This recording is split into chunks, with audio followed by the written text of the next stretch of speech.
back to last night because there's so much to talk about there. Ryan, do you think the Rams are poised for a Super Bowl run after what you saw last night?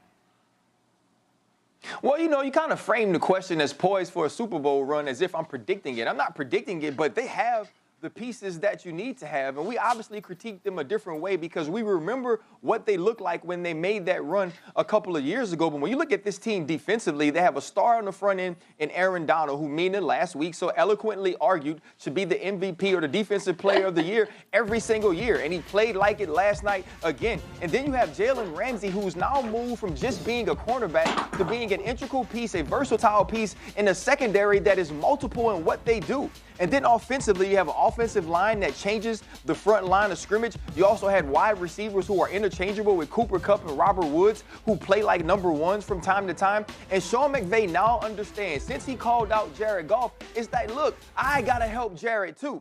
I can't ask Jared to be things that he is not. So we're going to turn around. We found a star running back in Cam Akers. We have Henderson. You have Brown behind him. And you can make the plays you need to make because Jared Goff just plays off of that. And so I think that they're going to be a tough out for any team that they face. This is not a team that you want to see in the playoffs. And we've seen Jared Goff in heated moments in the Superdome make plays when Drew Brees didn't. And it has to feel good if you're a part of this organization. Ryan just listed all of the reasons why the Rams are great, but there is one issue.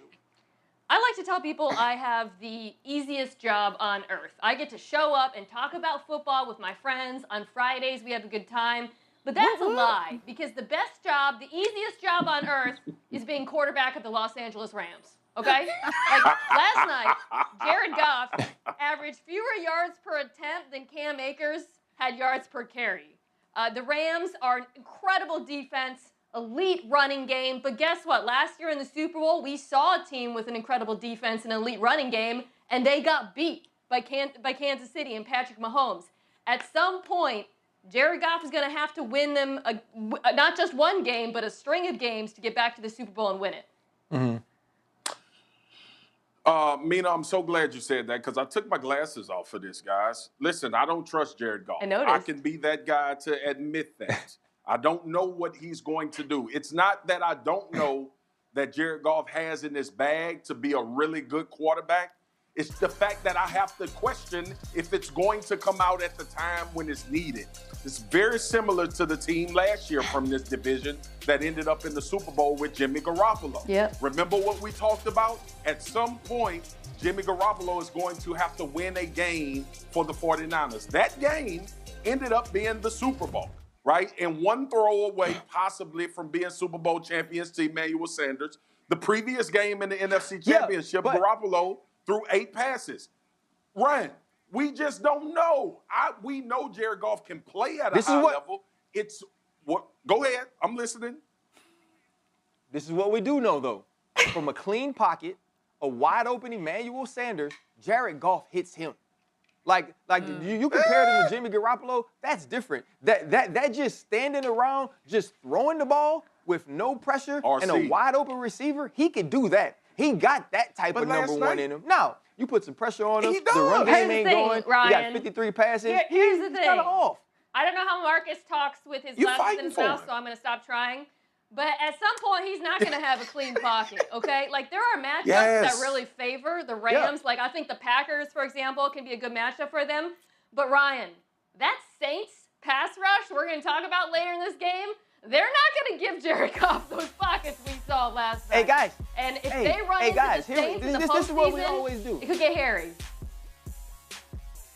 Guys, this is what we always do. We take the best team and the worst scenario, and then we compare them to other people. So we can do this. You take the Saints pass rush, the way that they rush, and put them against Tom Brady. What's up? He dead, right? You take the Saints pass rush, you put them against Matt Ryan. Guess what? He dead. Right? And so, if you put him against the Saints, he's going to struggle like everybody else in the world. I got one question, RC. We can't just pick the Saints out and say, if they play the Saints, it's going to be pressure. I got one question. Unequivocally, can you say that if it's on Jared Goff's shoulders, he can carry the Rams to where they need to go? Without help from anybody else? That's not football. Like, that's not I'm team saying, sport. I'm saying, no, Do no, I think no, he no, can no. make? We Do know, I think he can we make the know what critical it plays looks to like. win? Yes. Yeah. Okay, yeah, all Okay. right. Hey, listen, All right. guys. And Wow, I'm it's saying like I Dan don't know. Orlovsky's on the show today. How did this happen? Yeah, You guys do like a Freaky Friday body switch? They the did, spirit it's of Dan scary. Orlovsky Fighting enter for Ryan Jared Clark's Goff. Let body? me. Well, hey, I'm Lindsay Lohan then.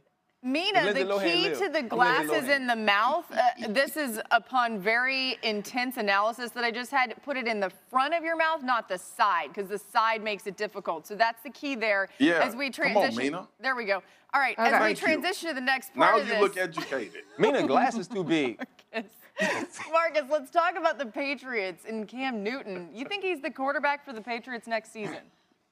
Oh, Els, no. It hurt me so bad to say that. Y'all know I coined Cam Damn Newton all year, but all you've been seeing is damn. Like Mina said a few weeks ago, I just don't see it, y'all. And it hurts me to say this because I wanted Cam to have a really good season. Not we knew what the weapons were in New England. We knew all of the things that were working against him. But I wanted to see that athleticism. I wanted to see that fire that Cam can bring to a team. I wanted to see Superman even in the midst of not having enough people around him. And at times early in the season, we saw some glimmers of that. It's just been so bad recently, throwing the ball down the field, y'all. And you know, the way the league changes, the way things change and how you look forward, if you don't have a quarterback that can push the ball downfield, you will struggle in this league. And that is my concern with Cam Newton. When it's not dinking and dunking, and every once in a while he can hit a shot downfield. But when you need that consistent, I tweeted last night, I said, oh my Lord, the Rams are in a position where they need to rush.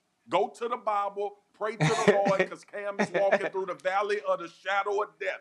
And I did not know what was going on. He I shall know he fear don't no fear evil. no evil, but it was a lot going on with Aaron Donald and them boys up front. So I just don't see it. I haven't seen it for a few weeks now, and it pains me to say that. But Cam looks like he's washed, y'all. Washed. Wow. Look, I contend that most quarterbacks would look washed in that offense with those receivers and we saw last night. Cam's not playing well. I do think they're going to go to a different quarterback next year. It'll be an interesting offseason for New England because they're probably not going to be in a position to draft someone high unless they want to take a flyer on like a Trey Lance. Potential options I see for them, Matt Stafford, trade with Detroit, or bring in the golden boy, Jimmy Garoppolo, back home. San Francisco can cut him for basically nothing.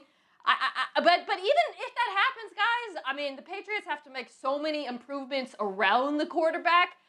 There's no 100%. Expectation or certainly no guarantee that this offense is going to be that much better. Yeah, certainly if the 49ers are healthier, Jimmy G's got a way better team surrounding him right now. It'd be interesting to see how that all plays out. Week 14 already underway. What are you watching for Sunday, Mina?